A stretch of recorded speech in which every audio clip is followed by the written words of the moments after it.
स्वागत है आपका इस हमारे नए लेक्चर सीरीज़ में, जहां हम बात कर रहे हैं हॉस्टल वार्डन की मैथ्स के क्वेश्चन के सॉल्यूशन के बारे में। उसमें यह हमारा नया वीडियो है। क्वेश्चन क्या बोला गया है कि एक समद्विबाहु त्रिभुज का आधार 24 सेंटीमीटर और क्षेत्रफल 192 सेंटीमीटर स्क्वायर है, तो इसका परिमाप होगा 64 सेंटीमीटर की 63, 62 सेंटीमीटर या 61 सेंटीमीटर।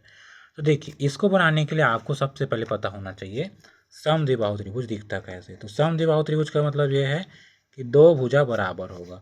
तो मान लेते हैं ये ए बी सी और दो समद्विबाहु त्रिभुज है, इसमें दो भुजा मान लेते हैं एक्स और एक्स दोनों बराबर रहेगा। ठीक है, अब इसके बारे में हमको नहीं पता, और मान लेते हैं ये क्या है, आपके पास आधार है। क्या है? आधार। आधार कितना दिया है उन्होंने? 24 दिया हुआ है, देख सकते हैं आप, आधार 24। अब इसमें एक चीज़ और आपको याद रखना है कि क्षेत्रफल कितना होता है किसका? समद्विबाहु त्रिभुज का। ये होता है 1/2 गुना आधार गुना बेस गुना, है ना, आधार गुना ऊंचाई।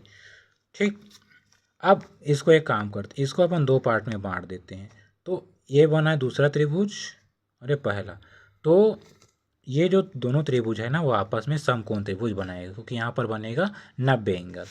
अब यहाँ से आते हैं, क्षेत्रफल कितना होता है? 1/2 गुना आधार गुना ऊंचाई। क्षेत्रफल दिया है 192 बराबर 1/2।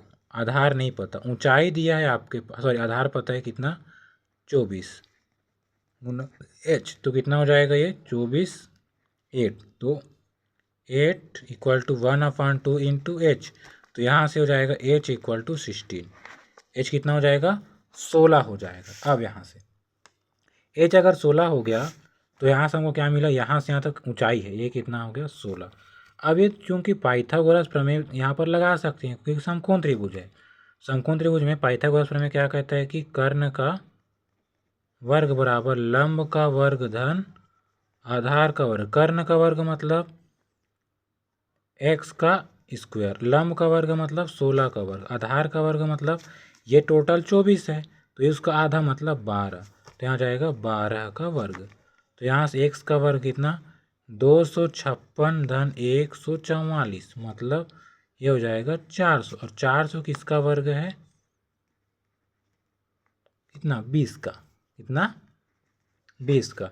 तो x का मान कितना आएगा? x 20 का ही है ना, 20 गुना 20। ओके ठीक। तो x कितना आ जाएगा आपके पास? 20 आ जाएगा। तो x बराबर आ गया 20। तो सिंपल त्रिभुज कैसे दिखेगा आपका? कुछ इस टाइप का, 20 20 और ये 24 दिया गया। परिमाप मतलब तीनों भुजाओं का योग, मतलब 20 + 20 + 24, मतलब हो जाएगा आपके पास 64। तो इसका जो करेक्ट आंसर है ऑप्शन नंबर ए।